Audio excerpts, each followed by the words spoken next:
Hey dudes, tonight we're heading north, way north, into the misty, bone-cold hills of medieval Scotland. It's the kind of place where the wind never stops howling, the land is tough, and the people had to be even tougher. Castles weren't cozy, food wasn't guaranteed, and if you smiled at the wrong clan chief, well, that might be the last thing you ever did. We romanticize it now. Kilts, bagpipes, wild highlands. But the truth? It was brutal. So, if you're winding down, or just in the mood to feel lucky you weren't born 800 years ago, grab your blanket, hit that like button if you vibe with this kind of weird piece, and drop where you're tuning in from tonight.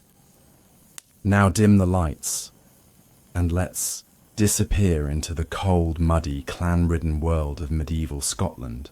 In the small, hill-shadowed town of Dunblane, sometime in the late 1200s, the hum of human life was often drowned out by the groaning of cattle. These weren't just animals. They were currency, inheritance, dowry, survival. And each one came with a price, not just in blood and feed, but in taxes. You might not think much about a cow today, but in medieval Scotland, the loss of a single animal could upend an entire family's existence. Daily life in Dunblane revolved around the abbey, a towering stone presence that sat on a ridge like a quiet overseer. The abbey wasn't just a place of prayer. It was an economic force. It owned land, dictated local laws, and controlled, among other things, the dreaded cow tax, an annual levy paid by every family who grazed livestock on church-owned pastures. 2. Understand how life could be brutal without even a single battle or invasion. You must understand the cow. Cows fed the family with milk that was sometimes turned to cheese, but more often stored as thin butter or whey. Their dung warmed homes in winter when dried and burned. When slaughtered, rarely, the cow gave not just meat but leather, sinew, glue, and even thread. There was no part of the beast that went unused. And so naturally, taxing the cow was like taxing the heart. In the town ledger kept by monks, there were notations. John MacLear, 2 head, paid full, wife deceased, winter ration cut. Next to that, Angus of Bray, 1 head, delinquent, recompense, oats and kindling. These were not just scribbles, they were judgments, cold ones. The abbey imposed the cow tax each spring. It was due by Beltane, the Gaelic May Day festival, when the green returned to the hills and the herds were driven out to pasture. It was an optimistic time, and that's what made the tax sting more. Just when families were hoping for a break from the mud, frost, and sickness of winter, came the knock on the door. Or worse, the toll of the church bell, summoning those who hadn't paid. Failure to pay wasn't just recorded, it was punished. A family could be forbidden from accessing church-owned wells. Their children might be barred from schooling. In the worst cases, a monk accompanied the local reeve and confiscated a calf or lamb. This wasn't a system of leniency, it was logistics. The abbey needed cows for its own use and expected obedience, not sympathy. And so, the tax changed behavior. Families kept fewer animals, sometimes choosing not to breed cows in the spring at all, fearing they couldn't afford the coming year's dues. Some attempted deceit, hiding calves in forest groves or disguising young bulls as oxen past working age. But these efforts rarely worked. The reeve knew the land too well.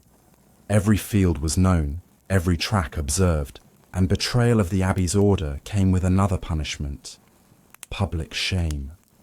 On more than one occasion, a family head would be paraded through the centre of Dunblane wearing nothing but a sack.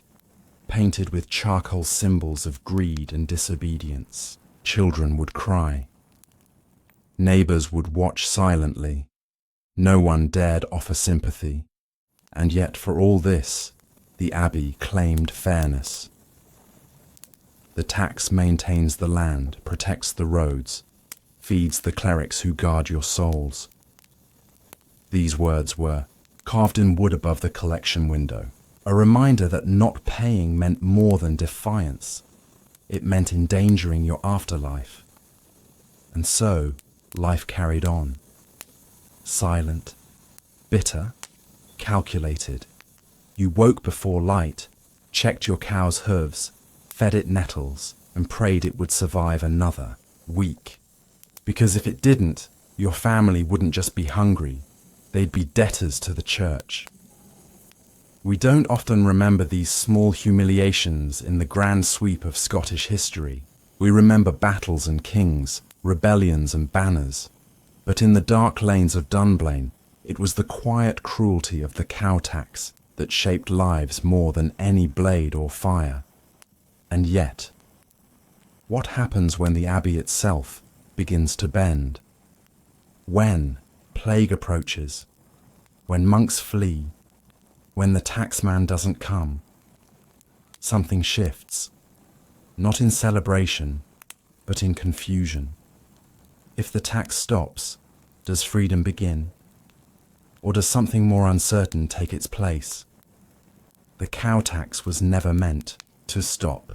It was as certain as sunrise over the frostbitten heather, as predictable as the monk's footsteps echoing through the stone cloister. But 1 year, quietly, without announcement, the bell didn't ring. It was a year that began like any other, damp, cold, hungry. Snowmelt ran through the muddy ruts in front of cottages. Children had coughs they never seemed to lose. Oats were sparse. Salt meat tasted more of ash than flesh. And still, the people of Dunblane waited for spring and for the taxman. The first sign came not from the Abbey, but from its absence. The usual procession never appeared. There were no scribes, no tallymen, no sermons about duty. The wooden box where coins and calves were once deposited sat untouched beneath its shelter of slate and lichen. Some thought it might be a mistake. Others whispered rumours of illness, something that had passed quietly among the brothers. A fever, perhaps, or something worse. For generations, fear of excommunication had kept every soul in line. But now, silence crept over the town, and with it came something even more unsettling. Choice. Do you still pay when no one collects? Do you still offer your calf when no one is watching? For some, the answer was simple. Tradition was security. They offered goods as usual, placing offerings at the Abbey steps, lighting candles that flickered unnoticed. Others began to question, not aloud at first, but in private, around hearth fires, in the fields, beneath breath. If they don't. "Come, we keep the calf," murmured Fergus, a weathered man who had never raised his voice in the kirk. "What's God to do with a starving bairn?"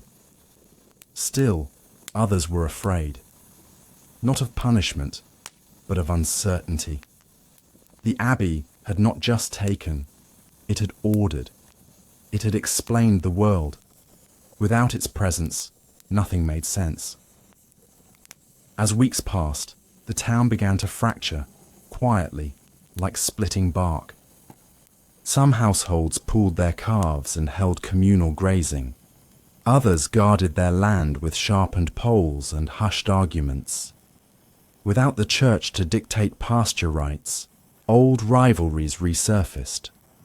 Lines drawn generations ago became battlegrounds once more.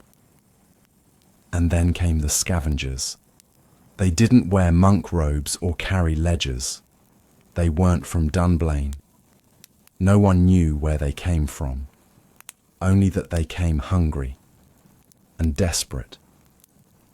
Ragged men with faces hidden under cowls made of woolen bark, they moved through the lower glens, watching, waiting. One night, a family woke to the sound of hooves, then silence. By morning, 2 cows were gone. No sign of struggle, no blood. Just a broken fence and a set of smeared prints disappearing into the woods. When the townsfolk gathered, the mood was not one of mourning, it was dread. The abbey's order had been harsh, yes, but it had kept the worst of the world out. Now, without its rules, the world was shifting. The rules were dissolving.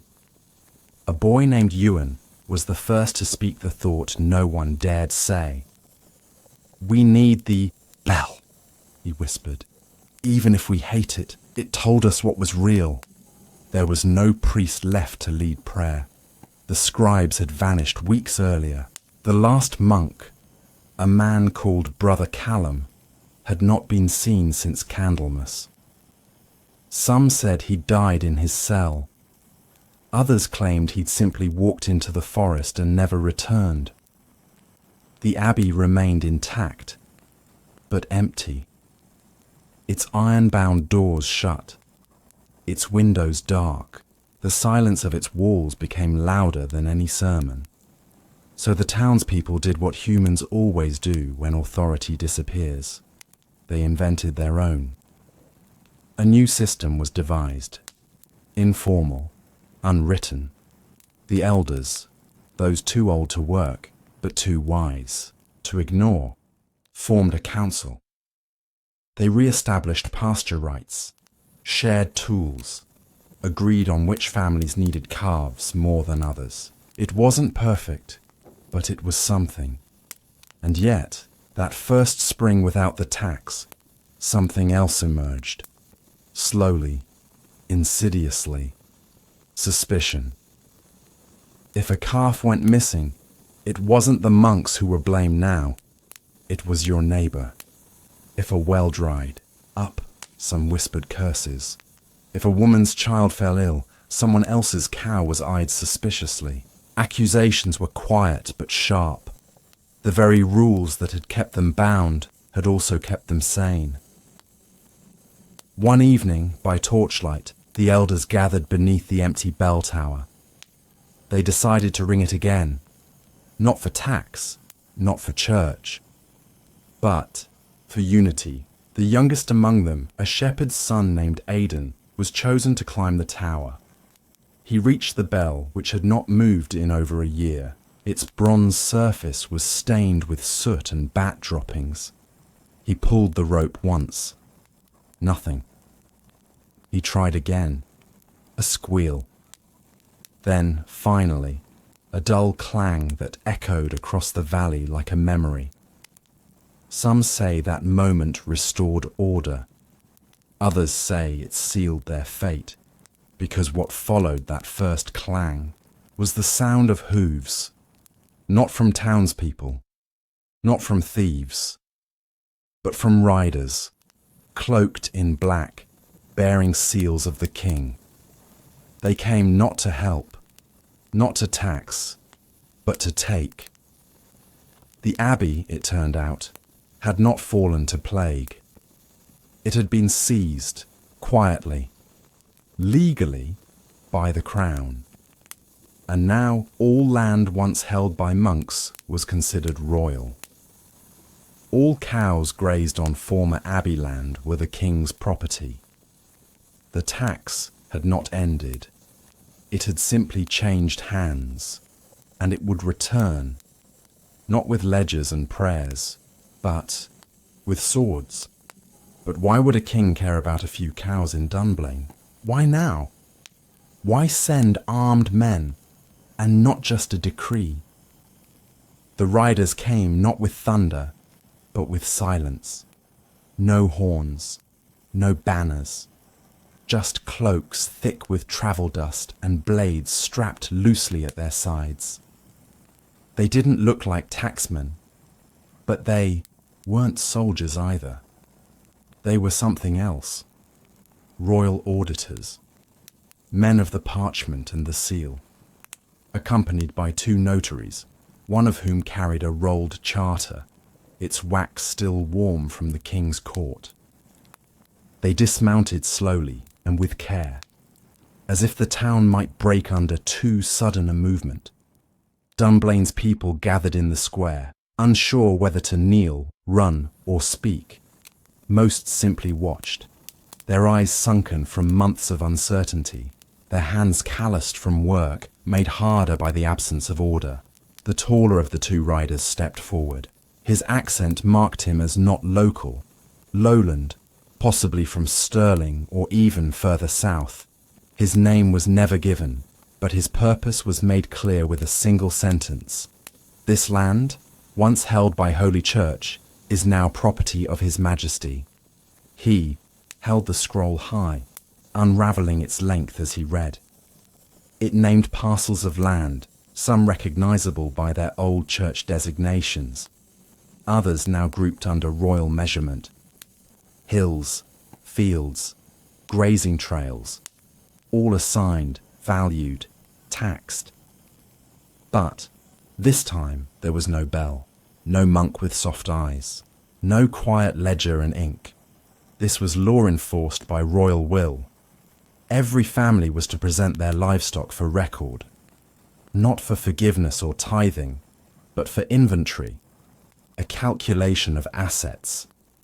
The men carried a new kind of ledger, one used not to pray for your soul, but to measure your worth. They stayed for 2 days. They didn't speak unless asked. They took nothing, yet, but they measured everything. By the morning of the 3rd day, they were gone. No warning, no farewell, just dust. And 2 weeks later, the real tax came. It wasn't collected in coins or calves. It was collected in land. Select plots, especially those closest to the river and the lower grazing fields, were seized. For royal administration, the notice said. Those who had worked that land for decades were told to move their animals elsewhere. But elsewhere meant poorer soil, rockier terrain, or already claimed turf. Arguments began, then fists, then spears. With no monks to mediate, the town's fragile order collapsed further. The Council of Elders tried to hold on, but they had no charter, no stamp, no force, just memory. Then came the second tax. The king's new stewards arrived with official parchment again. This time, they demanded calves be counted and retained, not traded, not taxed. Retained. For royal breeding, 1 calf per household. No exceptions. Some called it theft. Others saw it as a new tithe, an uncomfortable echo of the cow tax they once despised, now viewed with quiet nostalgia. At least the monks prayed for you when they took your livestock. At least they said, God be with you. The king's men only said, move. But the worst was not the land loss, not even the calf requisitions. It was what happened next spring. A third charter arrived. With it came news from Edinburgh, a new pasture rotation law. Based on land productivity mapping, a royal survey had determined that parts of Dunblaine's grazing grounds were being overused. And so, families were instructed to move their cattle further north, toward the tree line, into colder, rockier ground. This wasn't a request. It was policy, but no one had asked. What happens when you move? Cows to worse land? They got sick. One by one, calves died. Milk supplies dropped. Birth rates among cows fell. By midsummer, 3 families had no surviving cattle at all. They offered sheep in place. The king's steward declined. This law is for cattle, he said, not substitutes. By autumn, Dunblane had fewer cows than in any year remembered, and for the first time in living memory, no calves were born in spring. This was not just hardship, it was collapse. No milk meant no trade. No calves meant no inheritance, and no inheritance meant no marriage. A whole generation stood paused, unsure how to form new families in a place where survival was no longer guaranteed. Some left, south to Stirling, others deeper into the Highlands, where law reached slower and the mountains kept secrets. But most stayed, not from loyalty, from fear. Moving meant losing the only scraps of control they still held. Ironically, the cow tax, once a symbol of oppression, now seemed almost merciful in hindsight. At least it left something behind. The king's law took everything and explained nothing. No bells, no prayers, just notices, just numbers. And yet, if you stood at the edge of Dunblane on a grey morning in early winter, you might still hear something in the silence, a memory of a calf's lowing, a bell's echo carried on the wind, the soft scrape of a monk's sandals on stone. In a way, the abbey never truly left. Its absence had reshaped everything, and so the question remains, haunting and unanswered. What happens to a town when its soul is taken, but no one notices until it's gone? There was no beginning. No great ceremony marked the entry of a Scottish peasant into the world. You were born where your mother laboured, on dirt floors, in smoke-thick cottages, with linen cloth soaked in, water that had been boiled hours before and cooled too quickly in the Highland air. There was no midwife unless you lived near a kirk, and even then, she might not come. She had her own fields to tend. You didn't get a name at birth. Not formally. You were just the bairn until the priest passed through, or until you were strong enough to survive long enough to be worth naming. Your father, if he was present, didn't speak. Not out of disrespect, but because words didn't change the odds. 1 in 4 children wouldn't make it to their 5th year. Silence was a kind of protection. Your first sensations were roughness, wool against skin, cracked hands cradling you, the sour scent of peat smoke and animal dung. You were swaddled not in blankets, but in repurposed sackcloth, often torn from feed bags. Clothing came last in a house that measured wealth in grain. The cottage was no more than a single room, shared with your siblings, your parents, and often a pig or goat in winter. Stone walls held together with mud, roof thatched with whatever could be gathered, reeds, straw, or, when desperate, bundles of gorse. The floor was dirt. Always. You didn't own your land. Few did. It belonged to a laird, or to the church, or to some distant nobleman whose name meant little. What mattered was the steward, the man who came twice a year, demanding what the land owed. Oats, chickens, salted fish, sometimes eggs, rarely coin. Your parents didn't farm for profit. They farmed to stay alive. Every morning started before light. The cockerel didn't wake you. You were already moving. A child of 7 knew how to carry water. By 10, you understood when soil was too wet to sow. By 12, your back hurt like a grown man's. No one asked if you were ready. Work was constant. Salt was precious. It preserved meat, if you had any. It stopped cheese from spoiling. It turned spoiled butter into something barely edible. But it wasn't free. Salt had to be bought or traded. In western villages, it was gathered by boiling seawater in iron, pans over peat fires. The smell was thick, sharp.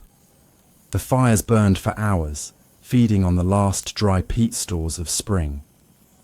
Children were sent to collect the peat, blocks cut from bogs, left to dry for weeks.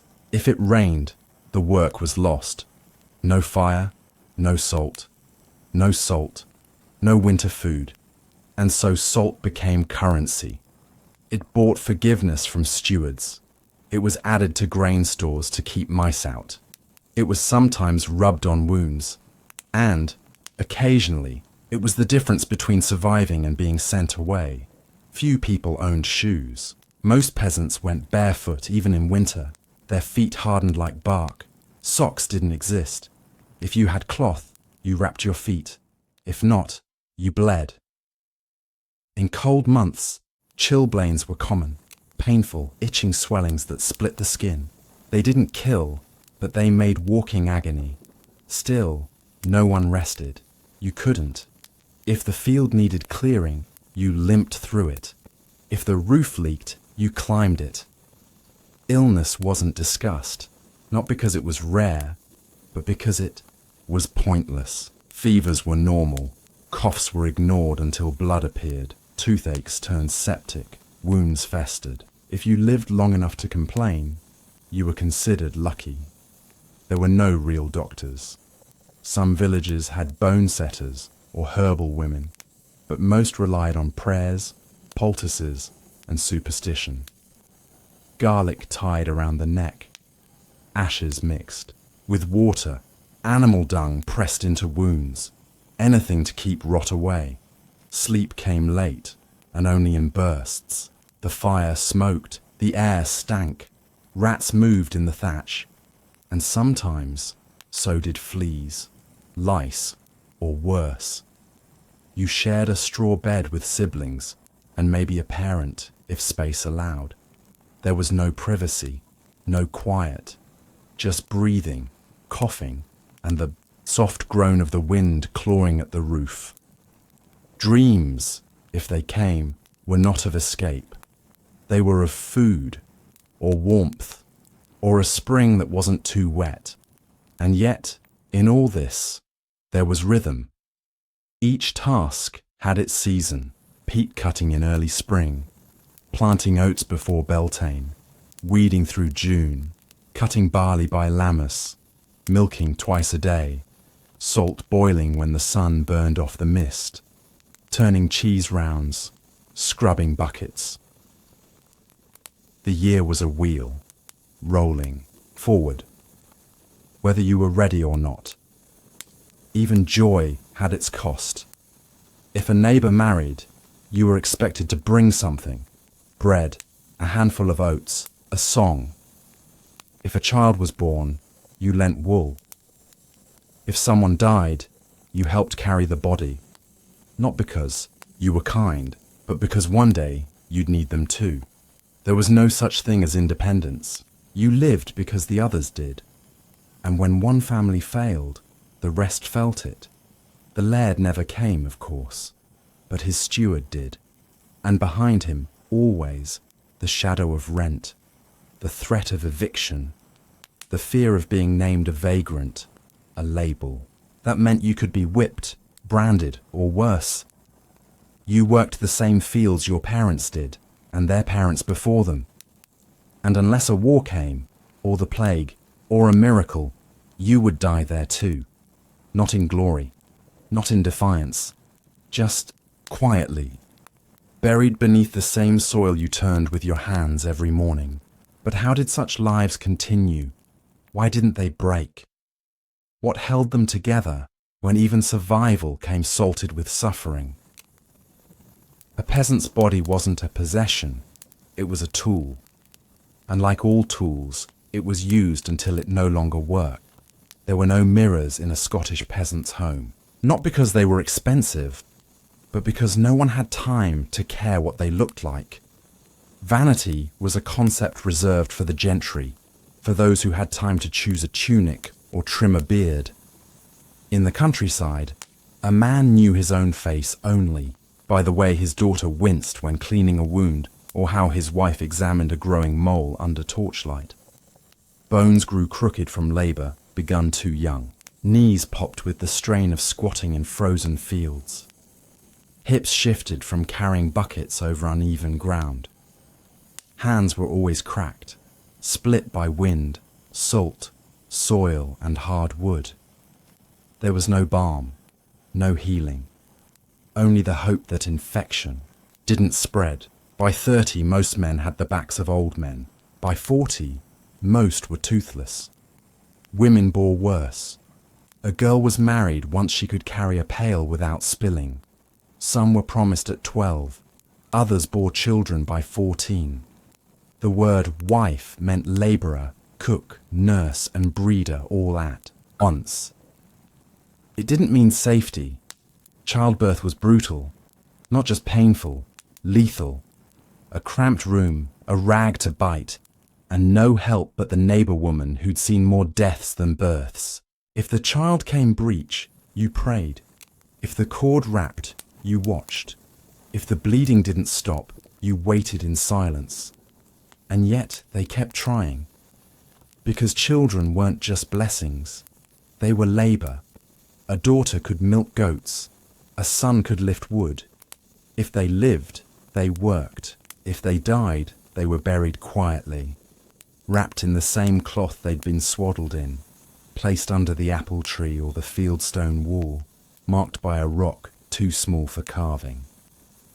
Time passed slowly but constantly. It didn't arrive with events.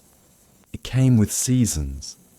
You didn't say, "It was the year my father died." You said, "That was the spring the oats wouldn't rise." Or, "That was the winter the loch froze solid." Seasons were your only calendar, and each one brought its own form of punishment. Spring was hunger. The stores ran dry, but the crops hadn't come in yet. Root vegetables were soft, mouldy. Oats were down to scraps. Children ate bark off twigs, sucked on cloth soaked in water. Some found nettles and boiled them for soup. Others found nothing. Summer was labour, long days in the field, skin burnt and blistered. Insects bit constantly, fleas, lice, midges so thick they blurred your vision. And yet, you worked through it. Because summer meant hope. Grain grew, goats fattened, fish filled the nets. Autumn was tension. The harvest had to be brought in before the rains ruined it. Every hand was needed, even the weak, even the sick. Children walked in a line behind their mothers, gathering mist stalks. No one wasted, nothing was left behind. Winter was silence and rot. The world shrank to the size of a cottage. Fires were rationed, food measured, meat salted and cut into thinner and thinner strips. You slept early, not from tiredness, but to conserve strength. The darkness outside wasn't frightening, it was expected. What frightened people was a knock at the door, or worse, no knock at all. Death in winter was quiet. Sometimes the old simply stopped waking. Sometimes the young coughed until they bled. Sometimes someone walked out into the snow and never returned. No one asked why. Grief had no voice. You buried them if you could. If the ground was too hard, you waited. The laird didn't visit in winter. The steward came only once to record what was left. No one paid tax in midwinter, not because they were spared, but because there was nothing to give. And still, they endured. Endurance wasn't heroic, it was habitual. You didn't cry because there was no one to hear. You didn't complain because everyone else was suffering too. You didn't rebel because you didn't know what freedom was supposed to look like. The stories of knights and kings didn't reach the peasant's ear. If they did, they meant nothing. What did it matter who wore the crown when your hands were cracked and your roof leaked? All power looked the same from the ground, distant, cold and hungry. You trusted only in your body, and when that failed, you relied on your children. Children who learned from the moment they could walk that rest was not a right, who watched their mother bleed and their father limp and understood that life was not something to enjoy. It was something to outlast. And so they worked, and when they grew, they built the same thatched roof, dug the same field, married under the same thin sun, and bore children who would do it all again. But why? Why, when everything was so bleak, did they not leave? What held them in place? Was it fear? Was it duty? Or was there something more? A quiet thread that tied them to this brutal rhythm. They stayed because there was nowhere else to go. Medieval Scotland was not a land of options. The open world that modern minds imagine, of roads and trade and freedom, did not exist for the peasant. A person born to the soil stayed with the soil. The land owned you, just as surely as you thought you were tending it. And so, when outsiders asked why peasants didn't leave, they missed the point. Leave to where? And with what? You had no money, no horse, no map. You couldn't read. You couldn't travel without permission, and even if you tried, you were breaking the law. Under Scotland's medieval vagrancy codes, a man found wandering without lord or trade could be punished by whipping, pillory, branding, or even death. So you stayed. But that doesn't mean you were defeated. In the tiny rituals of daily life, peasants carved out a space for resilience. Not joy, resilience. A man might whistle as he tied a fence post, not because he was happy, but because it helped him finish the work. A woman might sing while turning butter, not to celebrate, but to keep the rhythm of her hands steady. Children, even sickly ones, invented games with pebbles and sticks. And when a calf was born healthy, even after a long winter, the family gathered just to watch it stumble in the hay. These moments were not meaningless. They were necessary. They reminded people that life was more than pain. Every village had its stories, not just of saints and spirits, but of those who endured. A woman who raised 6 children on nothing but oatcakes and milk. A blind man who still found his way to the river each day. A boy who survived falling from a horse and walked crooked but proud. These weren't myths. They were anchors. And there were other forms of resistance too, quiet ones. A peasant might bake 1 extra loaf of barley bread and hide it behind a loose stone in the floor for later, despite knowing it technically belonged to the laird. A child might steal an extra scoop of salt from the pan and hide it in a pouch stitched into her skirt. A man might intentionally misreport how many goats he had, knowing the steward wouldn't bother to check. These were not rebellions in the romantic sense. No flags were raised, no swords drawn. But they were acts of survival. Small, constant choices that said, I may be owned, but I am not erased. Religion played a strange role in this. It didn't offer escape. It offered structure, predictability. A peasant didn't read scripture. They listened to it, in Latin, often without understanding. But they knew the rhythm. They knew that the bell rang on Sunday, that Lent meant fasting, that Easter meant planting time. And so, faith became another tool, like the shovel, or the cooking pot, or the salted cheese. It didn't lift the burden, but it made carrying it bearable. Some peasants did rise, not many. A gifted blacksmith might be taken into the service of a noble. A particularly devout man might be accepted into a monastery if he could read. A healer might become known in nearby villages and travel with the blessing of the church. But most did not. Most lived and died within 20 miles of where they were born. They never saw the sea. never tasted meat not salted beyond recognition, never touched silver, never rode a horse, and yet they left behind something bigger than they knew. The very stones they stacked still stand in Scotland's hills. The trails they carved by barefoot, repetition, are now country roads. The dialects they spoke became the roots of modern Scots. The traditions they carried in silence, how to turn oats to porridge, how to bind peat for fire, how to sing while dyeing lambs, still echo in the Highlands. There, names were forgotten, but their hands shaped the land. They were not warriors, not nobles, not saints. They were the ones who bore the burden, the ones who salted their wounds and kept moving. And if you walk through a quiet glen at dusk, if the wind is low and the mist is still, you might feel them. Not ghosts, not memories, just the trace of lives that mattered. Not because they changed history, but because they carried it. If you ever held a Scottish oatcake in your hand, dry, cracked, no larger than your palm, you might not think it worth remembering.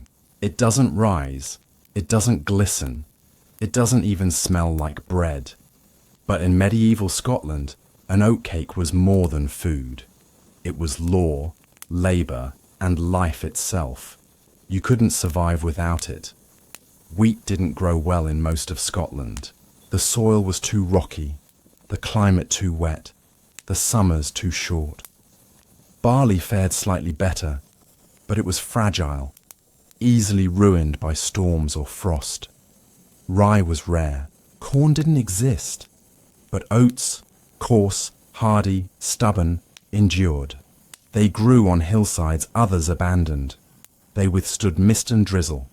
They didn't ask for much and gave just enough.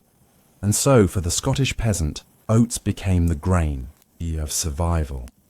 And oatcakes became the meal that carried a family from one season to the next. It wasn't a choice. It was necessity. The earliest records of communal baking laws date back to the 13th century. In rural parishes, it was customary, and in some places mandated, that each household contribute to grain grinding and firekeeping, ensuring everyone had access to what little sustenance could be made. But even with cooperation, oatcakes were fragile, not just physically, politically. During times of scarcity, oat production was rationed. A family might be allowed only so many stone to grind. Mills were owned by the laird or the church, and peasants were required to pay a multure, a portion of their grain, to use them. That meant less flour, thinner cakes, and longer days with emptier stomachs. Grinding was done at dawn, often in long queues beside water-powered mills. Each family brought its bag of oats, wrapped in coarse cloth, tied with hemp string, damp from the night air. You waited, sometimes for hours, just for a turn. And when you returned home with your flour, you guarded it carefully. Even among neighbours, theft of grain was not unheard of. Oatcakes were made on flat stones or iron griddles placed over peat fires. There were no ovens, no yeast, and no leavening. Just flour, water, sometimes salt if you had it, and patience. Dough was flattened by hand or pressed with a carved board.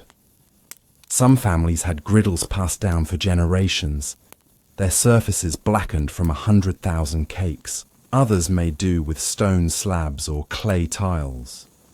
Each cake was flipped once, cooked until hard, eaten when cold.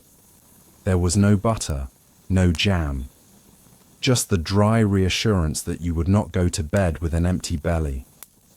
Oatcakes were not meals of joy, they were meals of endurance, and yet they were everywhere. In a shepherd's pouch, wrapped in cloth beside a lump of cheese, in a mother's hand as she nursed a child beside the hearth, on the altar of a small church during Lent, blessed by a priest who knew there was no bread to break. Even in death, oatcakes appeared. Some were buried with the dead, small tokens of nourishment for the soul's journey. Others were placed on gravestones as offerings, especially during feast days or periods of mourning, not out of superstition, but memory. The oatcake law was never written in royal ink. It wasn't decreed from castles. It was enforced by hunger, passed down by habit, and preserved by those too poor to bake anything else. Travellers were expected to carry oatcakes at all times. In fact, several 14th century land laws, particularly in the Highlands, mentioned that any man without food on the road could be considered a beggar or thief. An oatcake in your pouch was your proof. You were prepared. You belonged. You weren't looking for trouble. This wasn't just a matter of nutrition, it was identity. Oatcakes became part of what it meant to be lowland or highland poor. English, travellers mocked them, calling them coarse, bland slabs fit for beasts. Nobles dismissed them as fuel, not fare. But they missed the point. You didn't eat an oatcake to feast. You ate it to continue. And in that quiet, persistent act, day after day, meal after meal, Scotland endured. In wartime, soldiers carried oatcakes tied in cloth at their waist. In famine, women scraped together dustings of flour to make thinner and thinner cakes, boiling water to soften them for the youngest children. During plagues, when markets closed and grain became scarce, villages returned to communal fire laws, allowing shared baking among those still healthy enough to cook. And when a laird died or a priest was replaced, oatcakes still appeared, unchanged, uncelebrated, because they were never about status. They were about survival. But what happens when even oats begin to fail? When harvests drop for 2 years in a row? When rot enters the grain silos? When the law, once unwritten but honoured, is broken? No one expected oats to betray them. They were the one crop that never asked for much, hardy, loyal, grown in soil that even barley refused. Through decades of storms, frost and war, the oat never gave up on Scotland. But even oats have limits. The year was cold, not colder than most, but wetter. Spring came late. The planting was rushed, and just as the shoots began to rise, black rain fell across the hills. No one had a name for it. It wasn't poison or magic, just a long, steady rot that clung to the roots.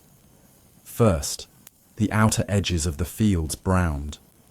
Then the stems curled inward. Then the grain heads shriveled before they ripened.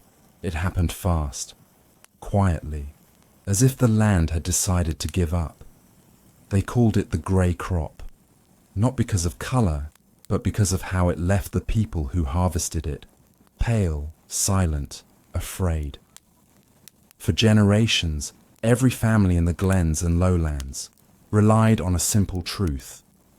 When wheat failed, oats would hold. But now, with oat bins half empty before winter, the old rhythms shattered. In some villages, the grinding mills went still. In others, the oatcakes shrank, smaller, thinner, until they cracked before they cooled. Children chewed them slower. Elders ate less. Men hid portions under their shirts. Mothers gave theirs away and smiled through it. But the real damage wasn't in the fields, it was in the kitchens. When food grows scarce, fairness becomes fragile. The oatcake law had always worked on trust. Shared flour, shared heat, shared silence. But in the hunger years, that trust frayed. The communal fires were still lit, but fewer families arrived. Some hoarded their flour. Others baked in secret at night when the smoke wouldn't show. Arguments broke out over stolen grain. And for the first time in a long while, oat cakes were no longer shared. People watched each other eat. That was new and dangerous. In the west, a village near the loch tried to ration fairly. A council of elders weighed the flour, cut equal shares, and even appointed a night guard for the storage hut. But within a week, the guard was found beaten. The flour gone. No one admitted to the theft. Everyone claimed innocence. That winter, the village broke apart. One family walked south towards Stirling. Another packed what little they had and crossed into the woods. The rest stayed and watched the wind peel the roof from the old bakehouse. They didn't rebuild it. Elsewhere, rumours spread of millers adding ground bark to oat flour, or of griddles coated in clay to stretch the dough. Desperate measures. No one condemned them, but no one trusted anyone anymore. In the past, oat cakes had bound communities. Now they divided them, and yet, amid the breakdown, some still tried. A woman named Moira, widowed and nearly blind, baked 3 oatcakes each morning and left them outside her door. She didn't know who took them. She didn't ask. "I never stopped baking," she told the priest. "If the fire's still hot, there's still a reason." She died in early spring. No illness, just quiet. The cakes kept appearing at her, a doorstep for another week, left by someone else. No one ever found out who. That was the quiet kind of legacy oatcakes carried. Not one of glory or power, but of small, persistent kindness. But the truth remained. The crop had failed, not just once, but twice. The next planting season came with dread. The seed oats were scarce.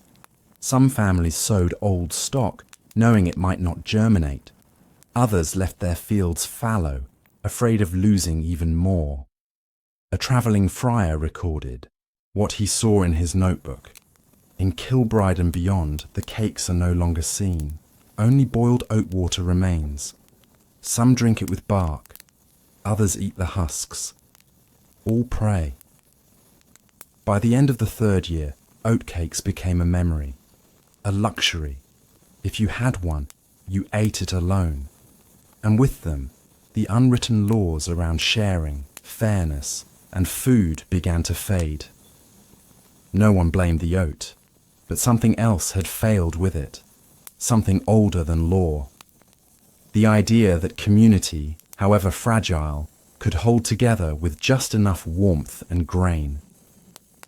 So where did people turn when the oatcake no longer fed them? Some turned to the church, others turned to theft, but most turned inward, tightening what little they had, sharing less, hoping quietly that the rains would stop and the fields would forgive them.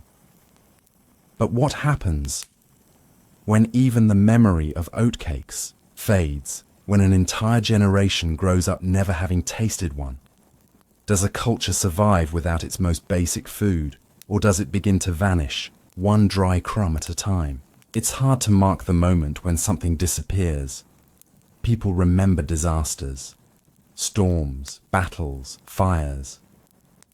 But the fading of a tradition, especially one as humble as the oatcake, doesn't happen all at once. It thins, it shrinks, it retreats into corners. And then one day, it's just not there. By the early 1400s, in many parts of rural Scotland, oatcakes were no longer a daily meal. They became seasonal, then ceremonial. Families baked them for funerals, for the harvest festival, for the birth of a first child. The rest of the time, they made do with what they had. Soups thickened with boiled roots, cakes of boiled grain and ash, barley when it could be traded. People still spoke of the old oatcakes, the perfect roundness, the warmth of the firestone, the crack of the first bite, but fewer and fewer had tasted them fresh. The tools remained, griddles, carved pressing boards, soot-stained ladles, but they gathered dust in cottage corners, beside broken spinning wheels and worn-down butter churns. In some towns, oatcakes were rebranded as relics. The laird's manor might display one under glass, preserved like a saint's bone. Monks occasionally pressed them into wax to preserve their shape. Scholars wrote them into parish records. A food once daily, now a token. And yet, something had been lost. It wasn't just the food, it was the rhythm. Oatcakes had once dictated the day. You woke early to grind. You lit the fire with a purpose. You made enough for the family and sometimes one extra, for a visitor or a beggar, or just in case. The act itself was grounding, centering. You started the morning with a task that turned grain into something that kept people alive. Now, mornings began in silence, or with work that fed no one. The tether between home and hearth had frayed. For children born after the grey crop, oatcakes were a story, something their grandparents spoke of in half-remembered verses. Back when your father was small, they'd begin. Or, your aunt once made oatcakes that could stop a fever. Always past tense. Some elders tried to keep the memory alive. In one parish near Inverary, the community declared a shared bake day, once each month. Families pooled oats, traded salt, gathered around the old communal griddles. It wasn't efficient. It wasn't enough to feed them all, but it was something. A thread back to what used to be. Elsewhere, the idea of the oatcake law itself faded. It had never been written. It had lived in memory, passed from hand to hand through repetition. Once people stopped baking, the law stopped existing. Not officially, but practically. There was no longer an expectation of shared fire. No more obligation to bake for others. Where there had once been rules, now there were only habits, and habits don't always survive hardship.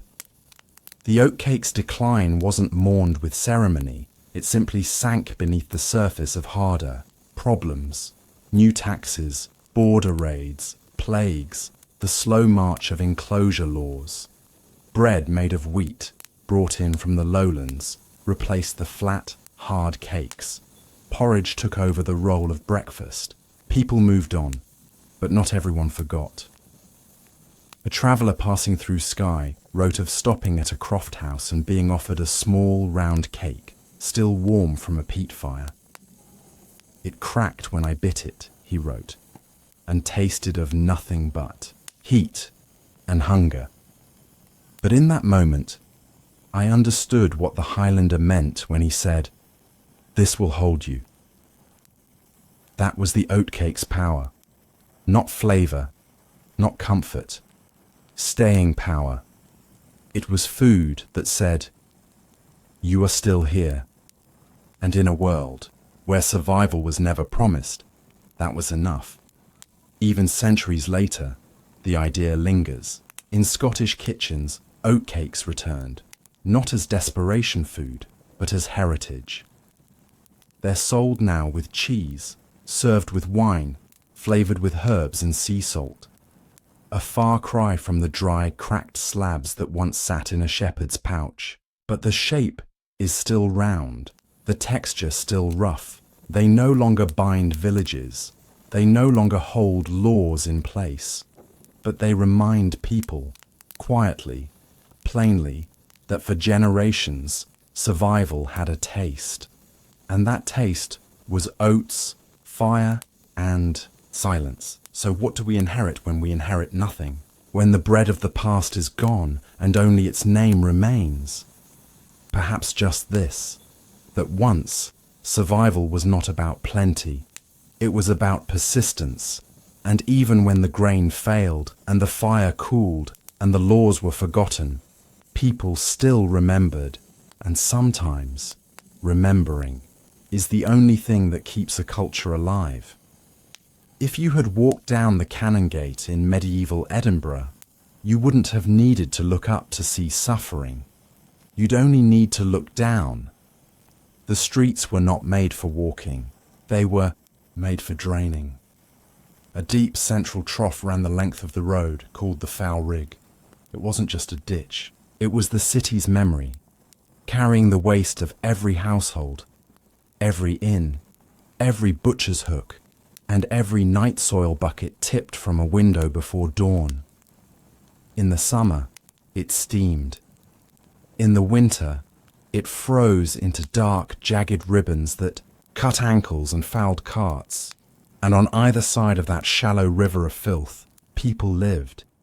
Not nobles, not merchants, but the invisible city, the street children, the drunkards, the sick, the widows, the brewers with no copper left, the porters who slept beside their carts, the women who sold rags instead of bread, and the old men who waited for death in corners too narrow for coffins. These people had names, but they rarely made it into records.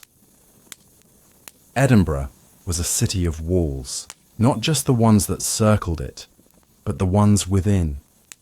Invisible barriers between the known and the ignored. You could live your whole life on Cowgate and never step foot in a merchant's hall. Not because you were forbidden, but because you knew better. The city taught you quickly where you belonged. If you lived on the street, your home was measured in paces. Not in rooms or bricks, just space, a gap between buildings, a hollow under a stair, a patch of dry ground near the brewer's lane. The smells were constant. Fish bones, dung, coal smoke, spoiled barley mash, dead rats, urine. After a while, you didn't notice, but newcomers always gagged. That's how you knew they didn't belong. Children ran barefoot through the gutters. They didn't play, at least not the way people think. They scavenged for buttons, for wood, for crusts of bread, for broken clay pipes that could be chewed, for the taste of old tobacco. The lucky ones carried baskets and fetched water for coin. The others waited for handouts, for scraps, for someone to forget to close a door. Disease lived in every corner, not just the plagues, though those came often, but the small fevers, the swollen gums, the boils behind the ears, lice thick in the hair, coughs that lasted all winter. Water was fetched from public wells, often upstream of where the waste was dumped. People drank carefully and died anyway, and hanging over all of it, the gallows. They weren't hidden, they weren't out of sight. They were public, and that was the point. The Tolbooth gallows stood near the high street, a stone's throw from the market. You could buy turnips with one hand and watch a man die with the other. Executions weren't just punishments, they were lessons. Street people learned quickly. Never be seen stealing too often. Never hit a man with land. Never touch the guard's coat. You could vanish from your patch of street in the night and appear the next morning dangling above it. No trial, no sermon, just silence, then cheering, then forgetfulness. The city didn't mourn the hanged, it absorbed them. But even in this, there was order, of a kind. Street life had its own rules, unspoken but enforced. Never sleep where the night watch walks. Never steal from a mother. Never touch the bread wagon until it's turned the corner. Never run from a cry for help unless it comes from the Kirk steps, because that's where the wardens waited with truncheons. The strongest didn't rule. The smartest did. The woman who knew when the butcher dumped his scraps. The boy who could guess a merchant's route. The beggar who remembered every face that had ever handed her a coin, and those who hadn't. They didn't write laws, but they followed patterns. Every Friday, the baker's boy left crumbs near the iron gate. Every Sunday, a widow placed soup on the back step of the tannery. Every Thursday morning, the soap-maker's apprentice, who was never paid, scooped tallow into a sack for the street dogs. Sometimes a child got there first. This was the city no one wrote about. The city beneath the stone facades and royal crests. It didn't speak Latin. It didn't know who sat on the throne. It didn't care, because hunger doesn't wait for politics. Even the church, in its towering silence, only occasionally noticed. A few parishes set out bread for the beggars. A priest might let a sick woman sleep beneath the eaves. But more often, the poor were reminders, not responsibilities. Their presence was tolerated as long as it stayed quiet, still, and out of the path of nobility. And so, life beneath the cobblestones continued, not with hope, not with despair, just with endurance. But what happens when the city grows too fast? When more mouths arrive than scraps remain? When even the gutter becomes crowded? Where do you go when the street no longer has space for you? Edinburgh was a city built upward, not outward. Bound by walls and stone, it had nowhere to grow but into itself. Families stacked above families. Tenements leaned into the sky, narrow and crooked, with wooden beams that groaned in the wind. The streets below shrank, darkened, and pressed tighter, and as the merchants got richer, the poor sank deeper, into the closes, the winds, and the blackened mouths of alleys too narrow for sunlight. At first, the crowding brought noise, then disease, then something worse, displacement. There was simply no room left. Every patch of dry ground was claimed, every set of steps, every cellar wall, every stone bench along the Royal Mile. The older street folk, those who'd survived long enough to claim a spot, held it fiercely. Newcomers were driven off, not with weapons, but with eyes, cold, unmoving stares that said, "This space is spoken for." And if that didn't work, fists did. The newcomers came from every corner of the country. Famine drove them. Failed crops. Burned villages. The slow theft of land by lords who realized sheep paid better than tenants. Families with no grain, no rent, and no rights.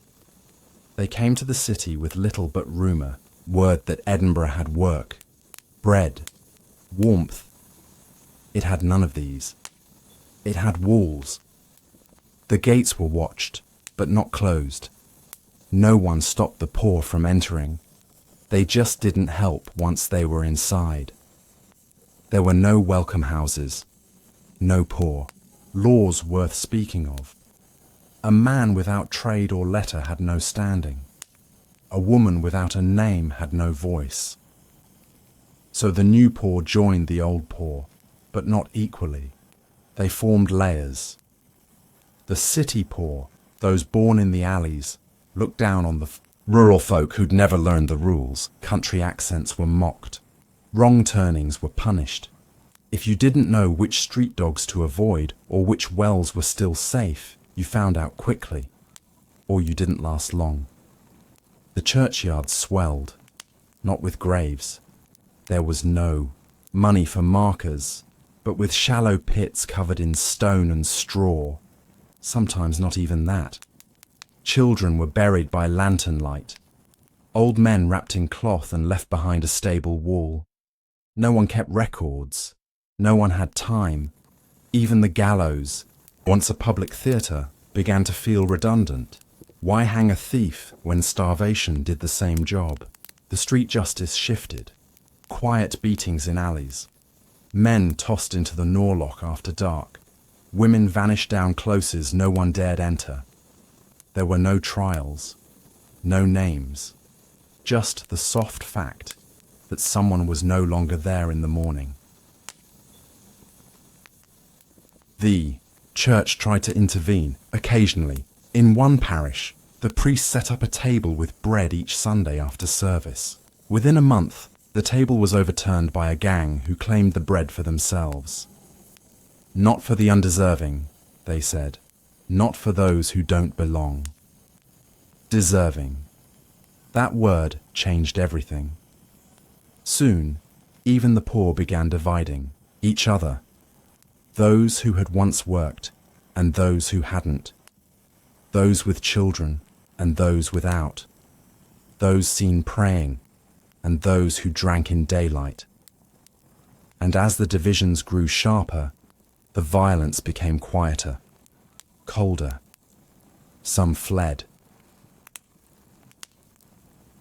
To the coast, to the hills, anywhere with space and silence. But those who remained adapted, not with strength, but with invisibility. They became part of the city's skin. A child learned to cry without sound. A mother learned to feed two mouths with one crust. A boy learned which soot-covered doorframes meant warmth, and which meant death. Survival no longer came from luck. It came from knowing where to hide, when to move, whom not to speak to. There were rules even the nobles didn't know. You could sleep safely beside the east wall if you lay on your side and kept your face to the stone. The midwife near the salt market would spare a crust, but never after dusk. The third well from the left ran clear longer than the others. If the butcher whistled twice, you could ask for bones. But no one taught you these things. You learned them, or you disappeared. And still, the city grew. The tenements climbed higher. Fires broke out more often. Kitchens stacked above bedrooms. Candles left too close to dried straw bedding. When a building burned, it killed the poor in silence. No water brigade, no public grief, just soot and memory. And through all of this, the gallows stood, unused, unneeded, irrelevant. The city had found a more efficient punishment, neglect. But what happens when even invisibility stops working? When the city no longer absorbs the poor but spits them out?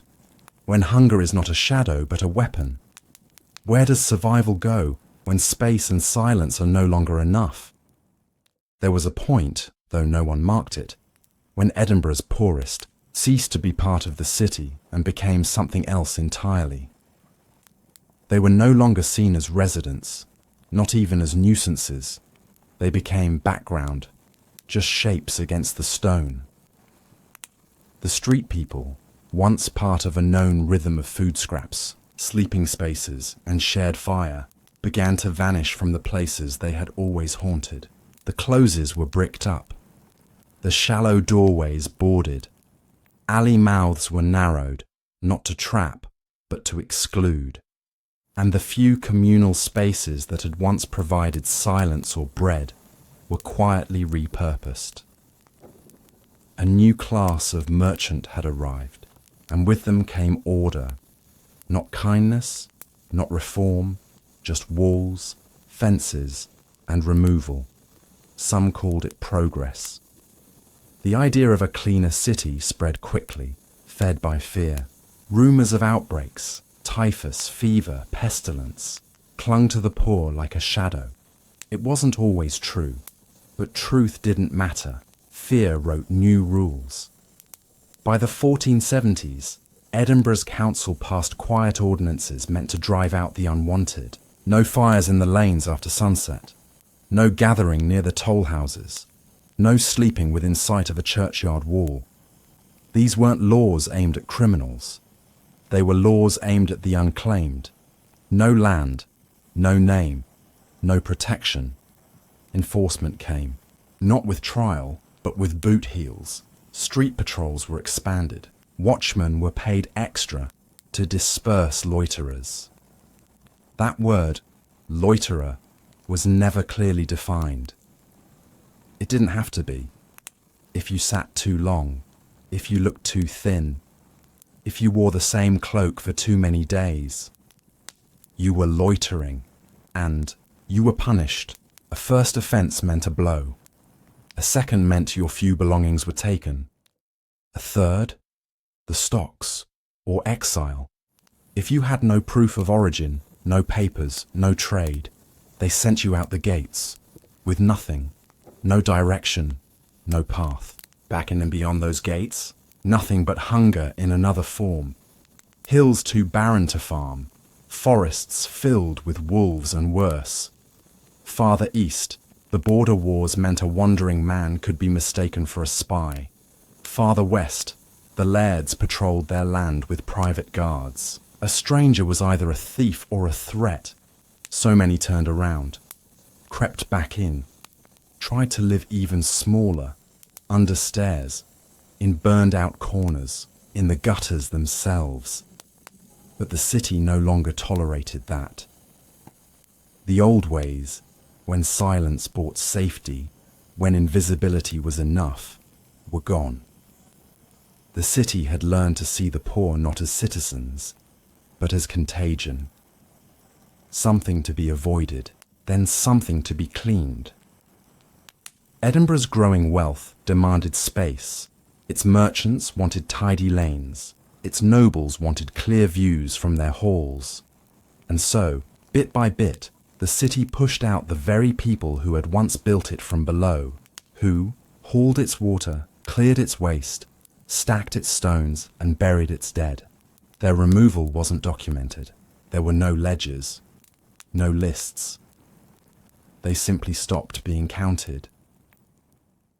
A few tried to fight back, not with weapons, but with memory. An old woman named Seat, who had lived in a stall beside the tanners for over 30 years, refused to move. When the guards came, she sat with her back to the wall, legs stretched in front of her, holding a chipped wooden bowl and staring straight ahead. She said nothing, moved not at all. It took 3 men to carry her out. She was gone by morning. But later, that night, someone placed the bowl back where she'd sat. No name, no flowers, just the bowl, filled with rainwater. It stayed there for 2 days before someone kicked it over.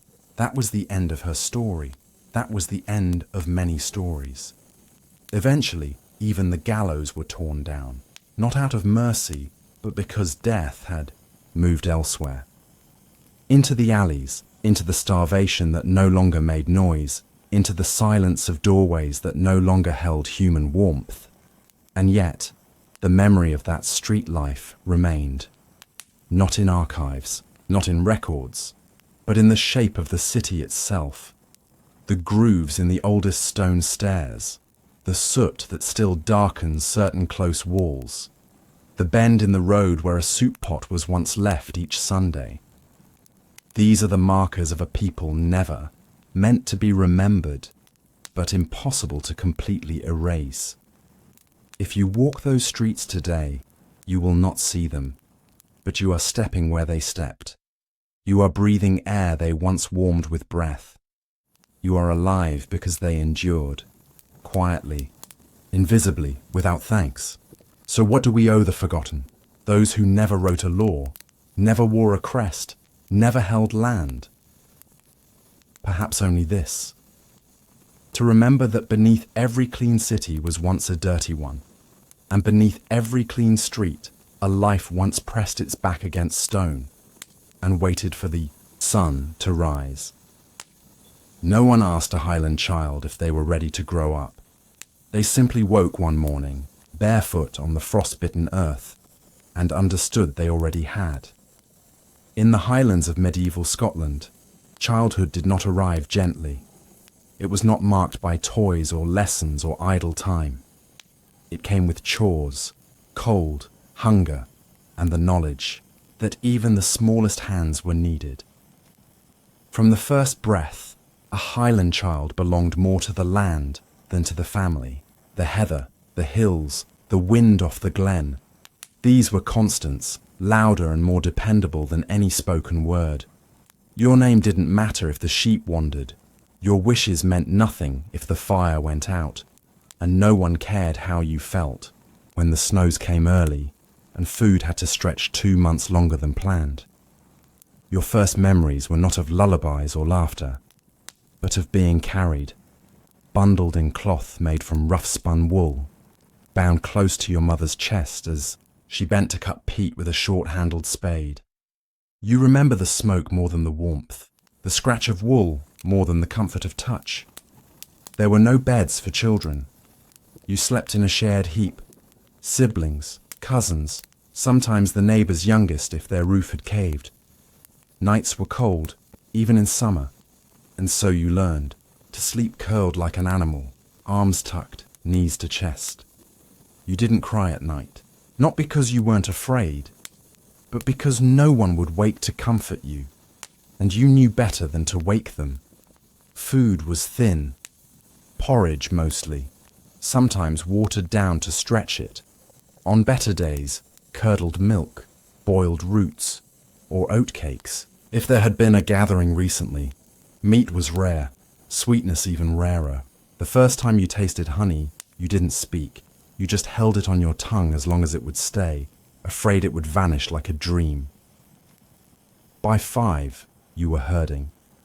Not alone, but not exactly watched either. You were sent with an older child to mind the sheep or goats as they picked their way over the hills.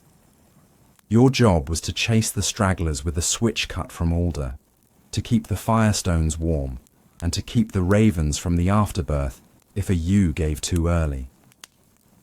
You learned to read the sky, not in symbols, but in feeling. The pressure of coming rain, the shift in wind that meant snow by morning, the silence that came before a storm, deeper than night, heavier than sleep. You didn't wear shoes. No one did.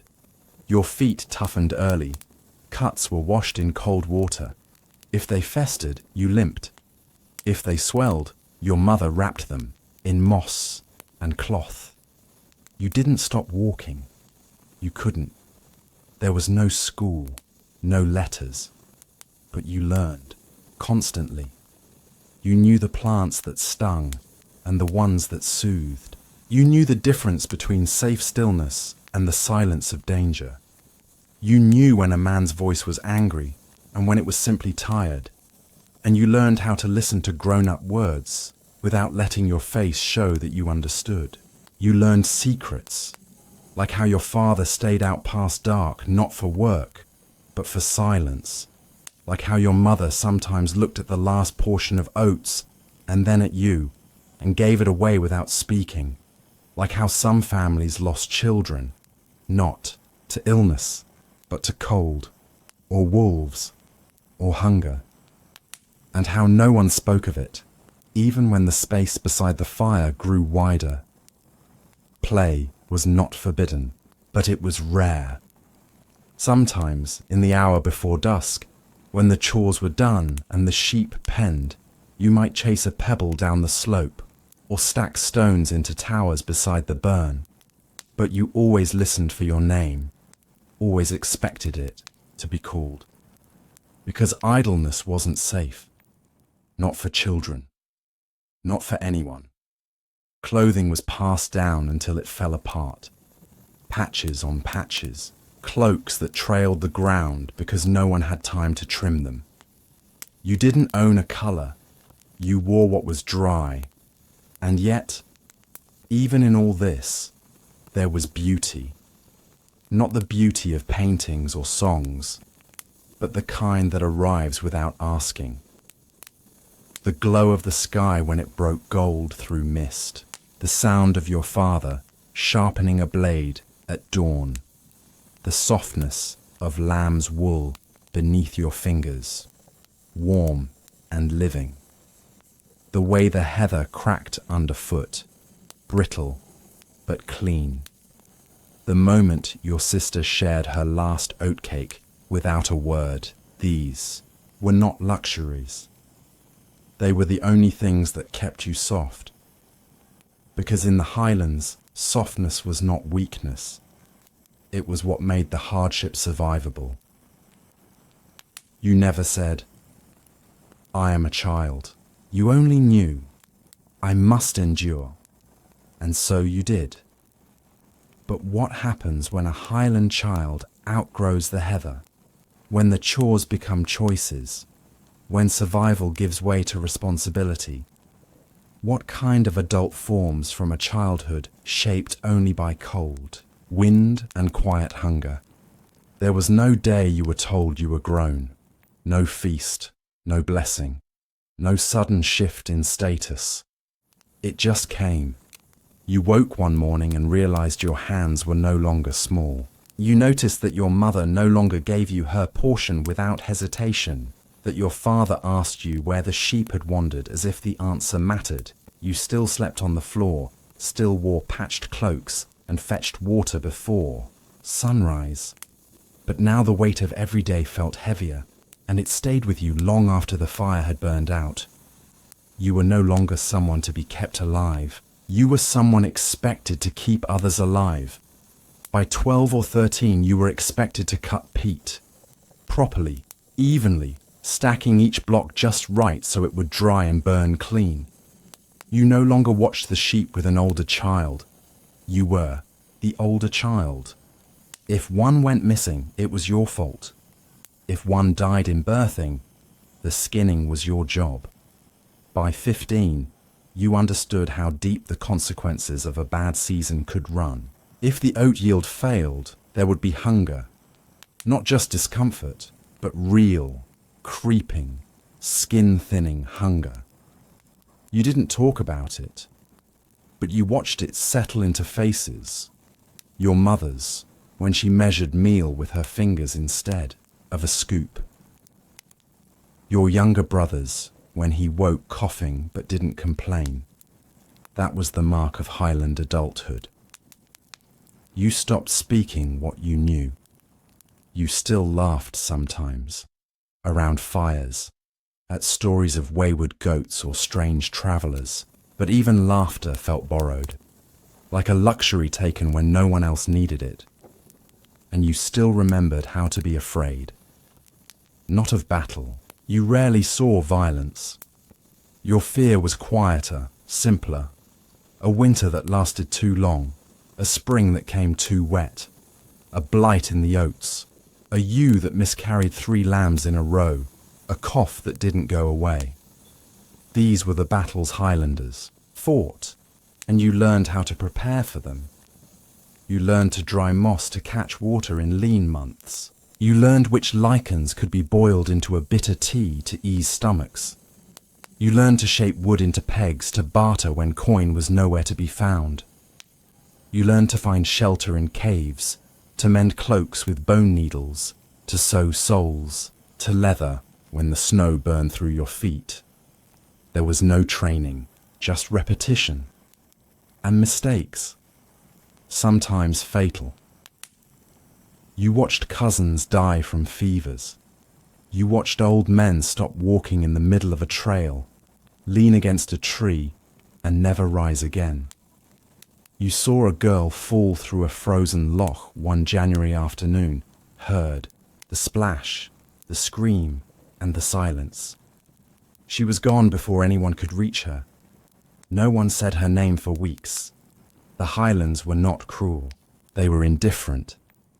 That was worse. Nature didn't punish you. It simply didn't care. If you weren't ready, if you weren't watching, if you weren't enough, it moved on without you. And so, adulthood wasn't measured in years. It was measured in usefulness. Could you carry more peat than you burned? Could you tend more goats than you lost? Could you patch a roof before the rains came? Could you take over a chore without being asked? If the answer was yes, you were grown. If the answer was no, you were a risk, and no one had time for risk. Some young Highlanders did leave. Those near the borderland trails might follow merchants south or west. Some joined monasteries if they could read or chant. A few were conscripted for raids or called to arms under a distant clan banner. But most stayed because the land they hated was the only land that would take them back. And if you stayed, you began to make decisions, not for yourself, but for others. You married, not for love, but for help. A union of usefulness, 2 bodies to work the field, 2 sets of hands to spin, cook, shear and mend, a pair of eyes to watch the ridgeline when wolves came near. Sometimes love came after, sometimes it didn't. You had children, not because you wanted to, but because the village needed them. The home needed them. You couldn't outwork the land alone. And deep down, there was still some ancient, stubborn hope that maybe your children would suffer less. You spoke less now. Words didn't hold up peat walls. They didn't keep out snow. They didn't bring back a sick goat or soften hunger. Silence became your language. You answered with nods, with half smiles, with a glance toward the sky, and yet you still remembered things. The way the heather smelled in August, the way your sister's hand felt in yours when you crossed the burn as children, the first time your father let you hold the knife, the last time your mother braided your hair before you learned to do it alone. You remembered, and that remembering didn't feed you, but it kept you. It gave shape to the suffering. It gave meaning to the work. Because in the Highlands, you didn't live for comfort. You lived so that someone else might eat, sleep, and live one day longer. But what happens when the land asks more than your body can give? When your strength begins to fail before the season ends? When your usefulness fades and silence is no longer enough? You don't notice the change at first. The work still gets done, but slower. The ache in your hands lingers longer. You begin to rise after sunrise instead of before.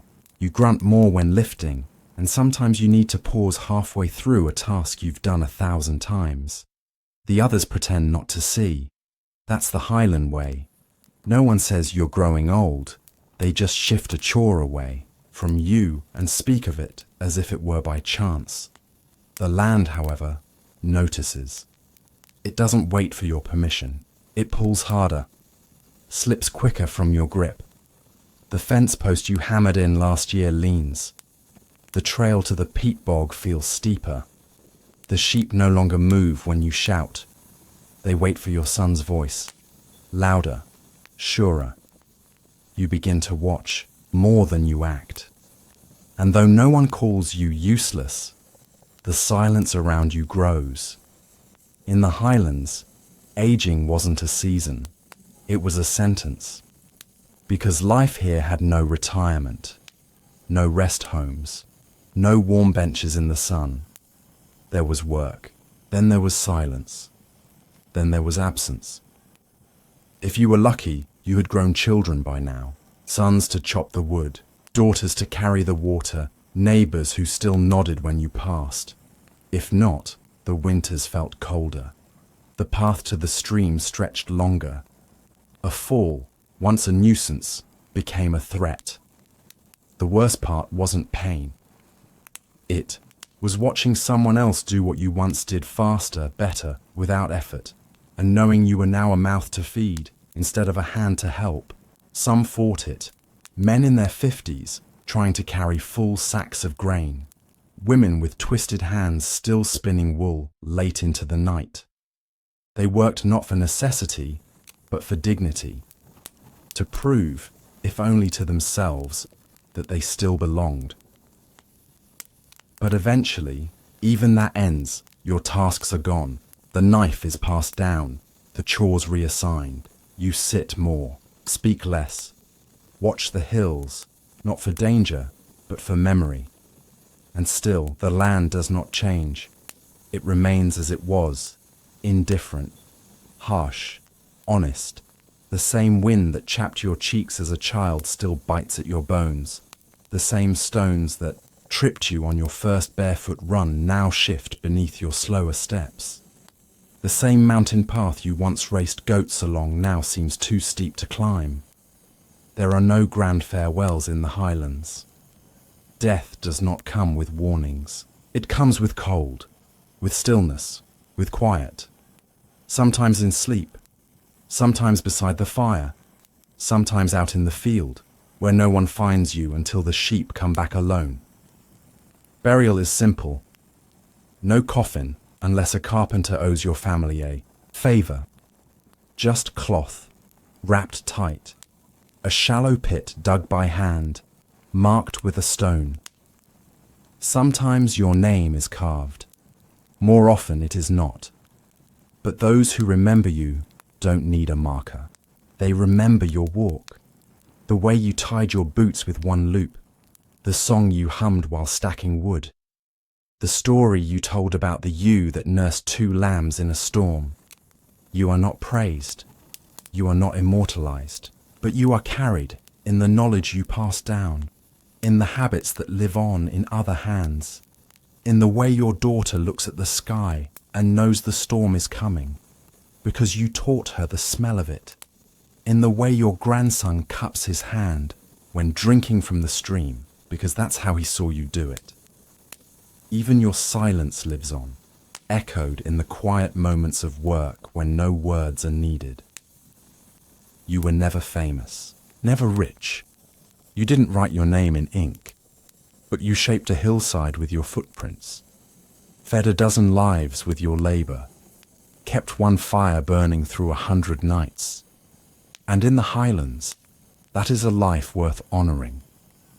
But what becomes of a place when all the elders are gone, when no one remembers the way the trail bends before the frost, when the hills echo with only wind, not footsteps? Does the land miss them, or does it wait patiently for the next child to rise barefoot into the heather and begin the work again? Before the sun touched the stone walls, before the bell tower stirred, before the kitchen fires were lit, he was already awake, the scribe. He did not speak. He did not stretch. He simply rose, wrapped his robe around shoulders still aching from yesterday's cold, and walked, barefoot, across the chill of the stone floor toward the scriptorium. Silence greeted him like an old friend. In medieval Scotland, monasteries were among the few places where silence was not just accepted, but required. The scriptorium was the quietest space of all. A long, narrow room of stone and glass and stillness. Each desk was its own world, wooden, plain, high-backed to block distraction. The windows were small, just enough to let in the thin northern light. When the fog hung over the hills, the only illumination came from rush candles soaked in tallow, casting more smoke than glow. He did not own the book he was copying. He did not question its words. He did not imagine who would read it. That was not his place. His task was to preserve. Each morning began the same way. The tools were laid out like relics, quills, goose feathers, hardened and trimmed by hand. Ink, black, made from oak galls and iron salts, thick and unforgiving. A knife for sharpening quills, scraping errors. A pumice stone to smooth the parchment. A bit of chalk dust to blot excess oil from the skin. The parchment itself, vellum stretched sheep gut, was precious. You did not waste it. If the sheet had scars, you worked around them. If it curled, you flattened it. If it tore, you stitched it. The work began without signal. No command. No voice. Only the breath of others, the scratch of pen against skin, the slight creak of wood as someone shifted their aching back. The scribe's hand moved slowly, deliberately. Letters were not written. They were built, line by line, stroke by stroke. Every character a form of prayer, not because he believed every word, but because to rush was to ruin, and ruin meant punishment. In most Scottish monasteries, correction meant humiliation, not violence. A botched page could cost a day's rations. A repeated mistake might mean loss of ink privileges. The worst offenders were sent to scrape parchment, erasing others' words while being denied the right to write their own. So he worked carefully. Hours passed unnoticed. Meals came when the bell rang, bread, broth, sometimes salted fish. But even these were taken in silence. Conversations were limited to gestures. Words were reserved for prayer. And in this silence, the scribe began to understand the weight of his task. He was not just copying scripture, he was copying memory. Monks preserved not only holy texts, but law codes, medical treatises, farming manuals, histories of kings, records of treaties long since forgotten. The world outside changed. Clans rose and fell, wars erupted and ended. But inside these walls, everything was frozen in ink. If his hand slipped, a word changed. If he hesitated, a name might be lost. He held power, but without ownership. Some days, he wrote names he could not pronounce, cities he would never see, philosophies he did not understand. He wrote them anyway, faithfully, patiently, because someone, somewhere, might need them. That was enough.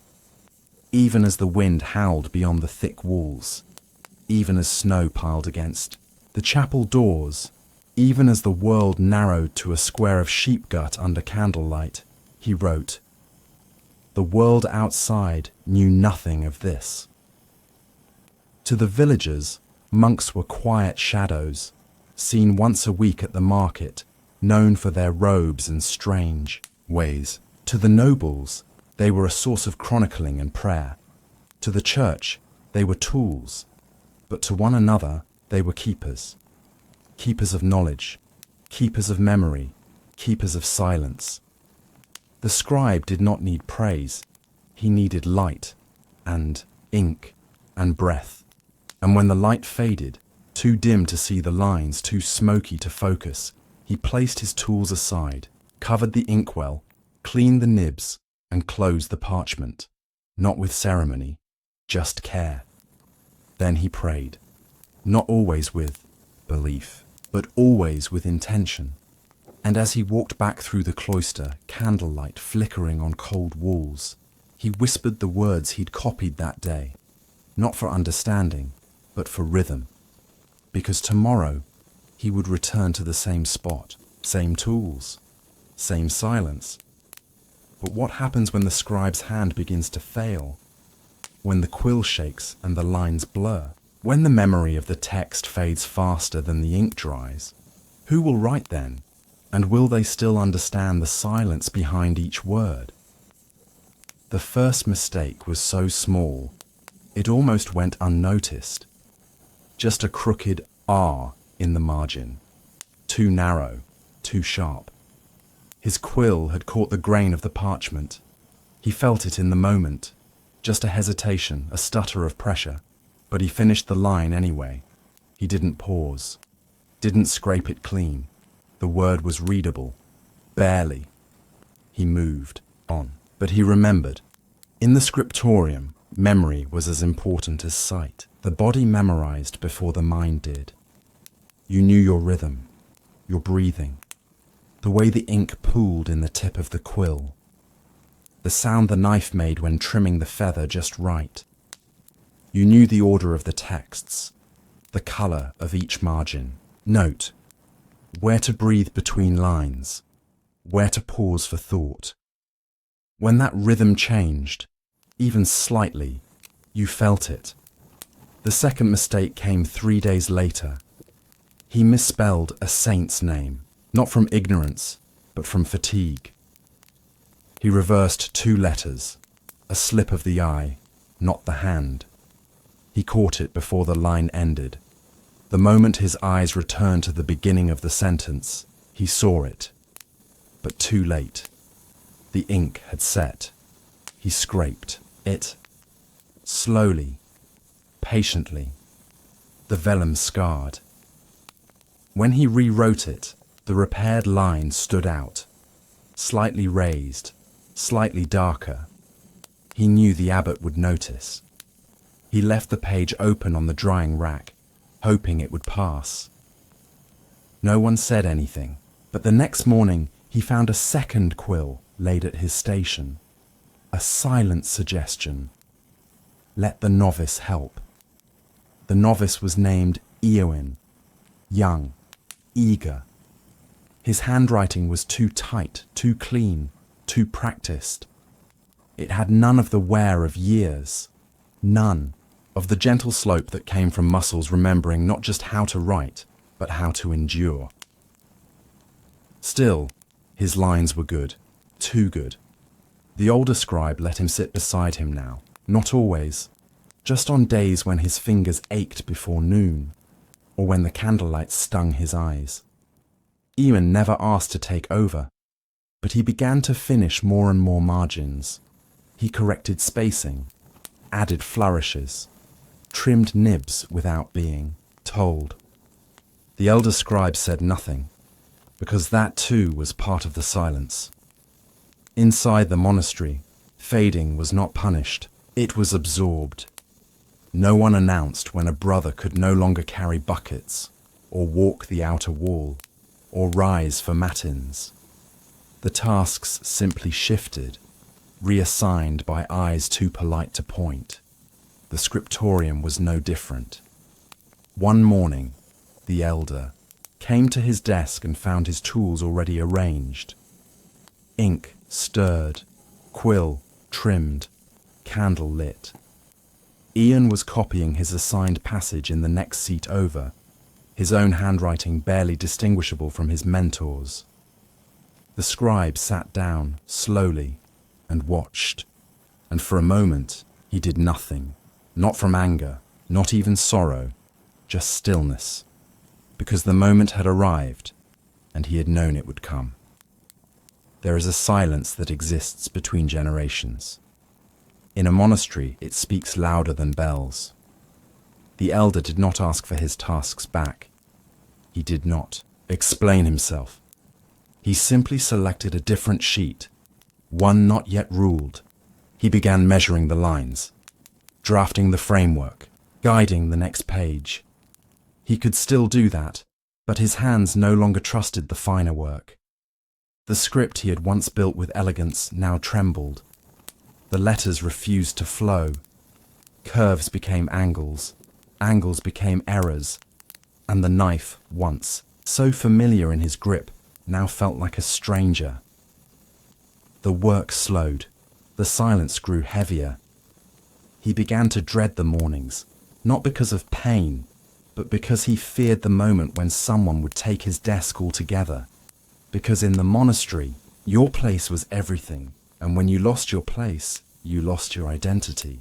He began praying more, not louder, just more often, not for healing, not for strength, but for the ability to accept what was already happening.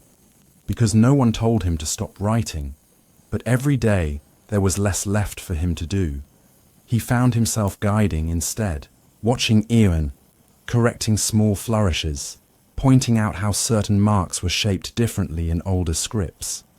He became a keeper of memory, not its hand, but even memory has limits. One morning he came to the scriptorium and paused outside the door. His knees ached, his hands shook, his breath fogged in the hallway air.